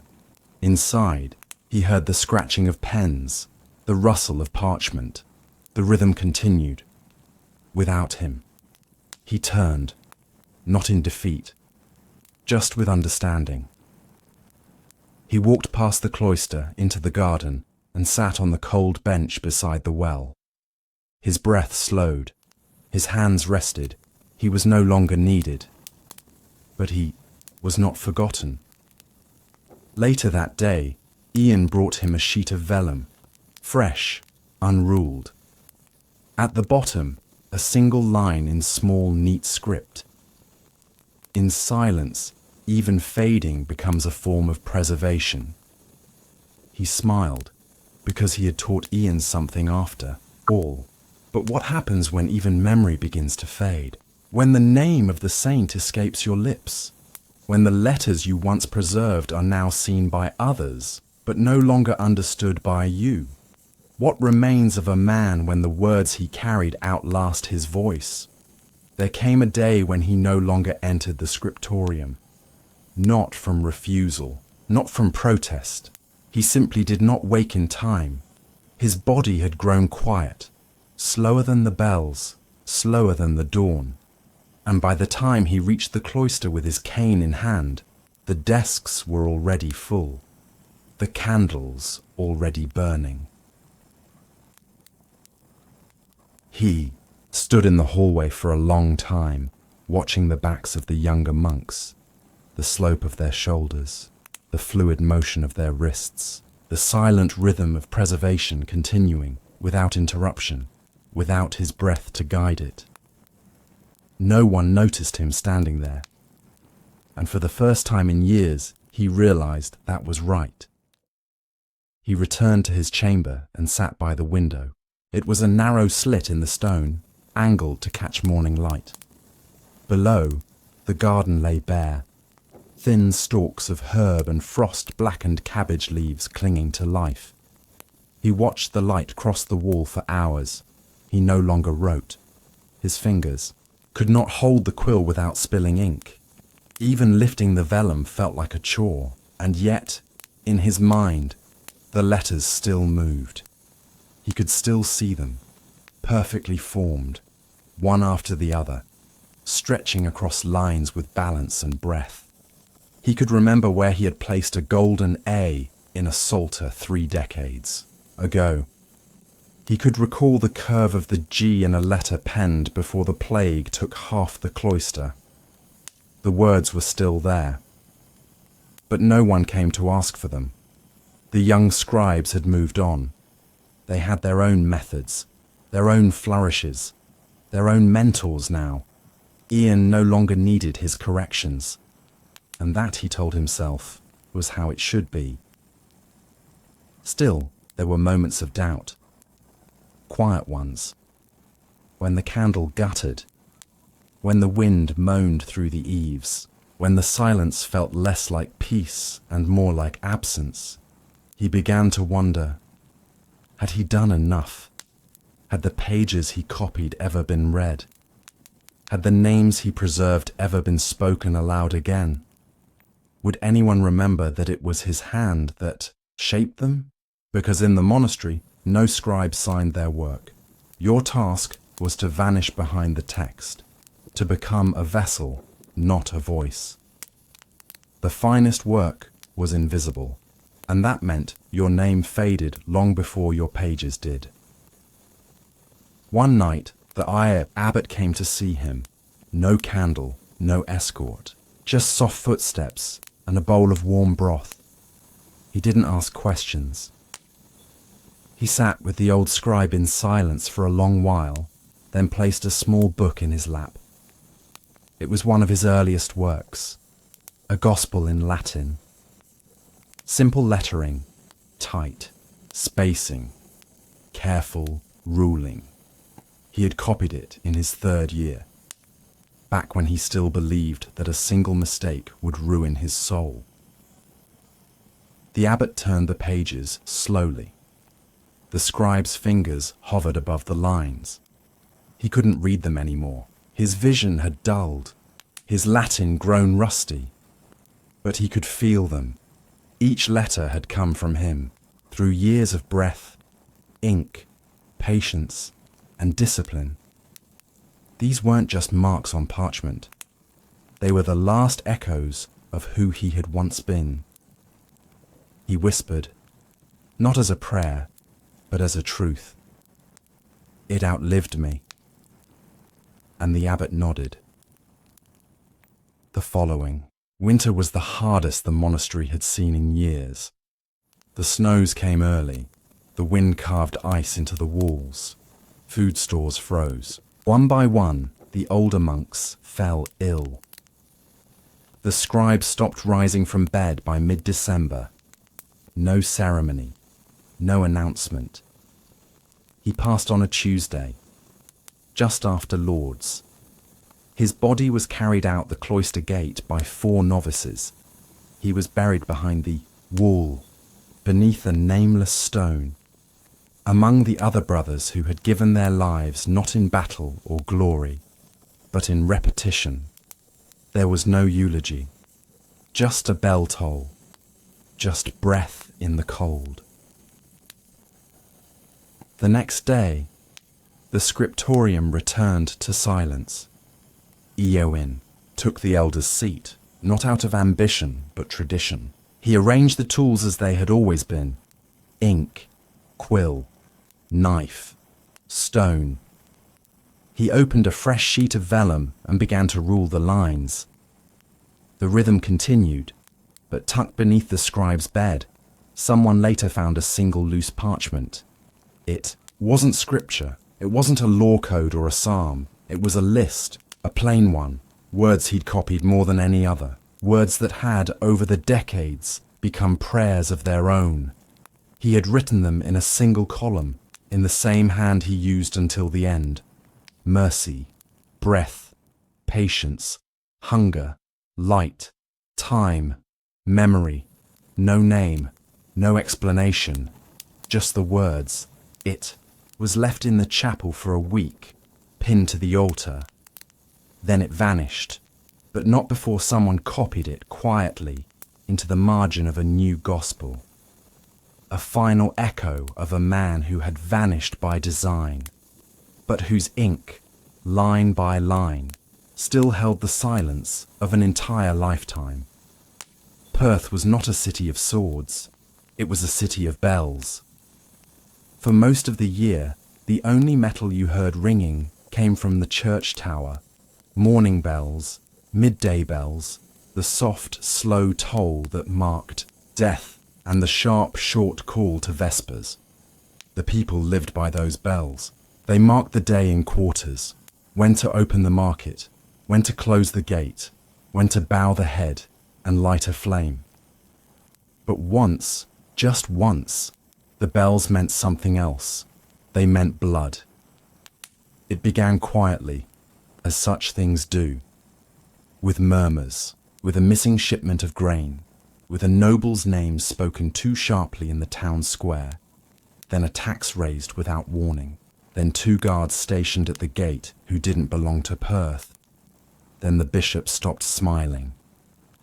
He was not a warm man, but he had always been steady. He walked the cloisters with purpose. He nodded to mothers in the market. He scolded the apprentices without cruelty. But now he watched the road more than the chapel. His sermons grew shorter, his eyes heavier. The town sensed something shifting. Perth was prosperous, for a time. Nestled beside the Tay, it served as a market town for the surrounding countryside. Its narrow lanes held tanners, cobblers, weavers, merchants and millers.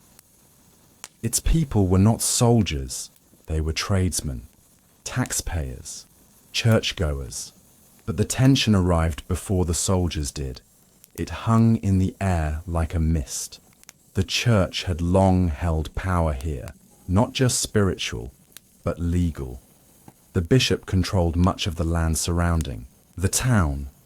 His word determined which roads were paved, which bridges repaired, which markets licensed. For years, that arrangement had been stable, until new hands in the royal court began whispering that the bishop was too powerful, too independent. So the king sent a message, not a letter, not a summons, but men. They wore no colours. Their cloaks were thick, their boots clean. They arrived at dusk and didn't speak to the townsfolk. They spoke only to the bishop, behind closed doors, for 2 hours. That night, the bells did not ring for Compline. No one spoke of it, but no one slept. The next morning, guards were stationed near the cathedral. The excuse was simple: to keep the peace. But peace was not what followed. Within days, the collection box at the church door was emptied by men with no robes. The bishop's steward was replaced. The scribe's notes began disappearing from the ledger. The church kitchens were no longer feeding the beggars, but storing dried goods in barrels marked with the king's crest. The people asked questions. Whispers became murmurs. Murmurs became tension. And then one morning, cold, pale, ordinary, the bells rang 3 times before sunrise. That had never happened. The people stirred. Doors opened. Men wrapped their cloaks tighter and looked toward the tower. A woman in the market dropped her bread. 3 rings before sunrise. That was the old signal, not for prayer, for assembly. A signal older than the current bishop. A call that once meant, come to the church. Something is wrong. The church filled slowly, not with worshippers, but with watchers. The nave was cold, candles barely lit. At the far end, the bishop stood before the altar, robes heavy, unmoving, his face unreadable. Behind him, 2 guards, not his. He raised one hand, and that's when the doors shut. 2 men barred them from the inside. It was not a service. It was a statement. The bishop spoke only once. This house belongs to God, not to the crown. And then steel was drawn, not from the guards, from the pews, knives hidden in cloaks, blacksmith hammers beneath robes, a pike wrapped in linen. The townspeople had come not for prayer, but for resistance. The bishop stepped aside, and for the first time in living memory, the cathedral became a fortress. They held it for 2 days. Barricades at the doors, boiling water on the parapets, banners torn from their poles and stuffed into the windows to block arrows. The market women brought bread. The fishmongers brought oil. Even the beggars came, some to fight, others simply to stand and say, not this, not here. The king's men waited. They didn't attack. They watched, calculated, and on the second night, they brought the battering ram. The bells rang once more, just once, as the doors shattered. By morning, it was over. The altar had been overturned, the pages of psalters trampled, the choir benches split, and beneath the blood and the broken glass, the bishop lay, eyes open, hands clasped, unmoving. Perth went silent for a week. No bells, no sermons, no punishment either. The king's men did not burn the town. They left as quietly as they came.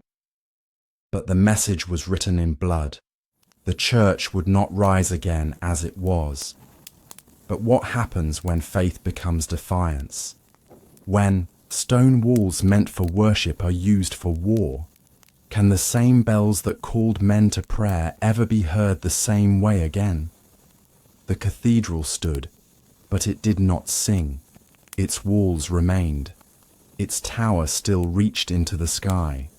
The bell still hung, there, cold and mute. But the soul of the place, the breath that had moved between its arches, through its pews, across its altar, was gone. Perth had not burned. That was the strange part. There were no mass executions, no public floggings, no torchlit roundups in the middle of the night. The king's men had done their work and withdrawn, quietly, efficiently, surgically, and yet no one in Perth could meet each other's eyes. For days, the square remained empty. The market closed. Even the animals seemed quieter, noses down, ears twitching at every step. The townspeople did not speak of what had happened.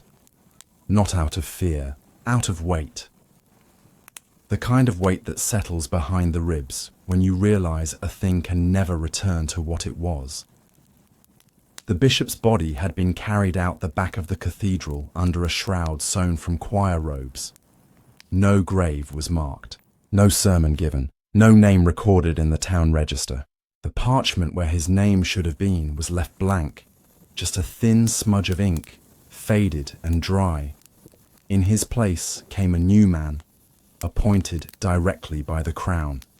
Clean robes, sharper eyes, no past. He did not walk the cloister. He did not touch the pews. He preached, yes, but his sermons were shorter, colder, clipped. He never mentioned the previous bishop, never used the old homilies, never rang the bell. Instead, he brought records, inventory lists, tax ledgers, reports from the grain warehouses, and the mill accounts. These were stacked in the vestry behind locked doors. A steward, not a monk, managed them now. A guard stood outside, always armed, always silent. The cathedral had become less a house of God than a house of order, and still the people came. Not as many, not as openly. But they returned, to the pews, to the steps, to the corners near the altar where the light fell just right through the stained glass. They didn't come to hear the new sermons. They came to remember.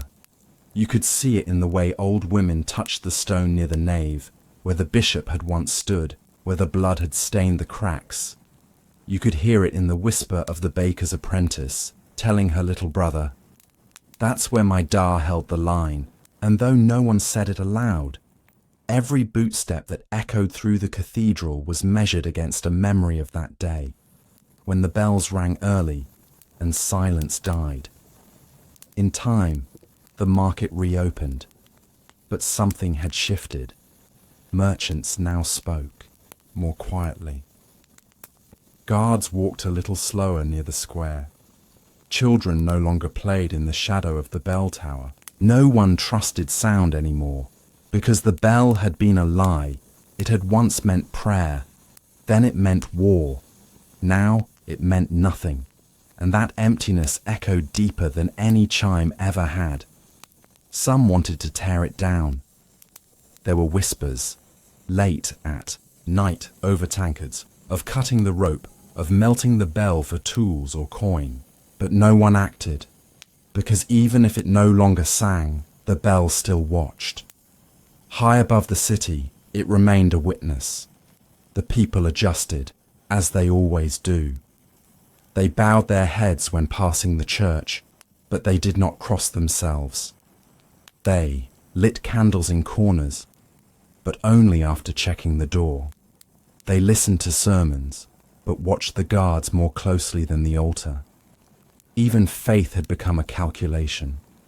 Trust no longer lived in the stone. It lived in bread shared after dark, in hands offered without speech, in memories passed from mother to daughter, father to son, not of saints or scripture, but of the day when the town had made a choice. They had stood, briefly, fiercely, and then they had paid the price. Not in fire, but in forgetting, because the worst punishment wasn't death. It was to live in a place that pretended nothing had happened.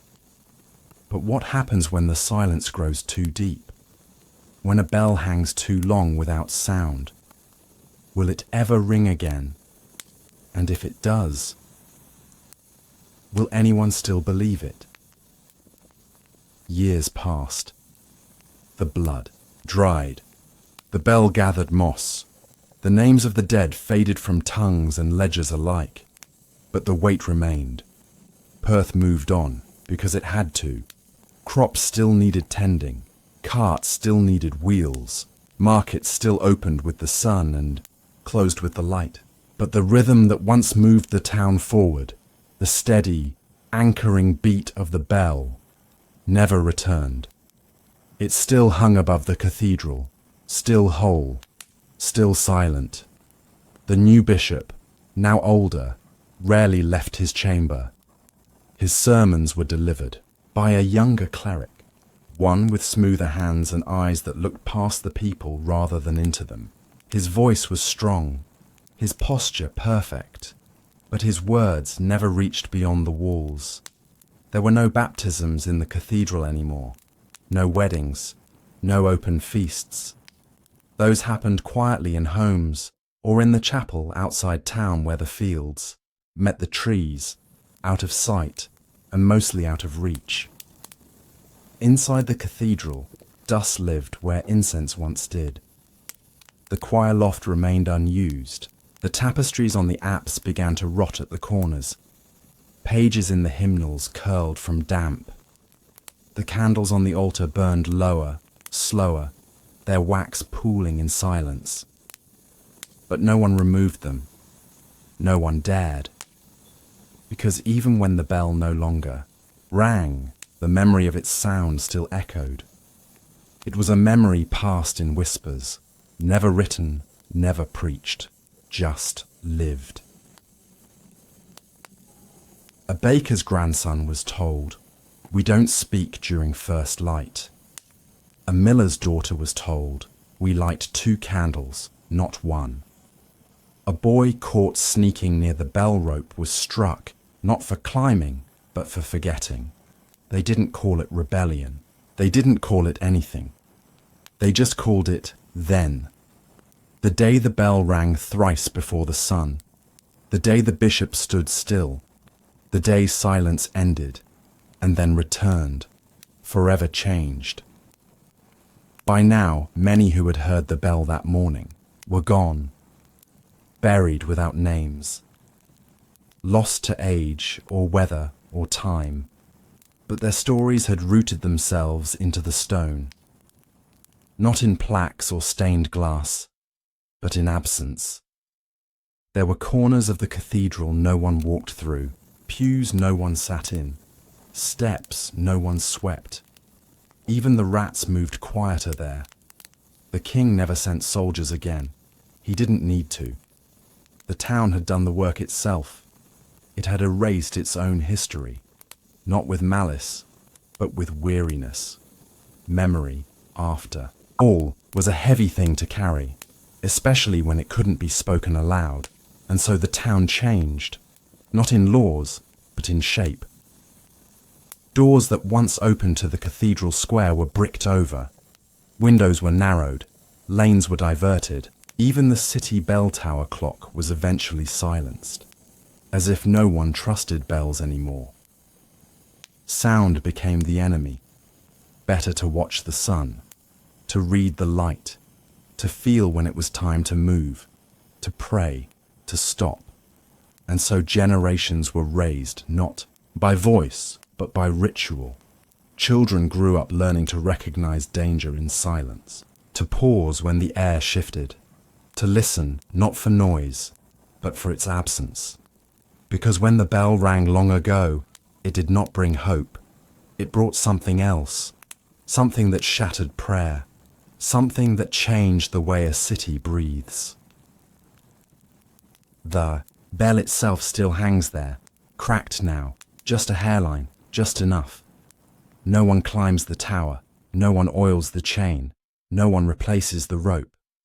It remains as it is, suspended, watching, not used, not forgotten, just waiting. And sometimes, in the dead of winter, when the wind shifts across the Tay just right, some say you can hear it hum. Not a chime, not a ring. Just the tremble of old iron remembering how to speak. But what would happen if it rang again? Would the people come running? Would they hide? Would they listen? Or would they keep walking, heads down, mouths closed, pretending they never heard anything at all?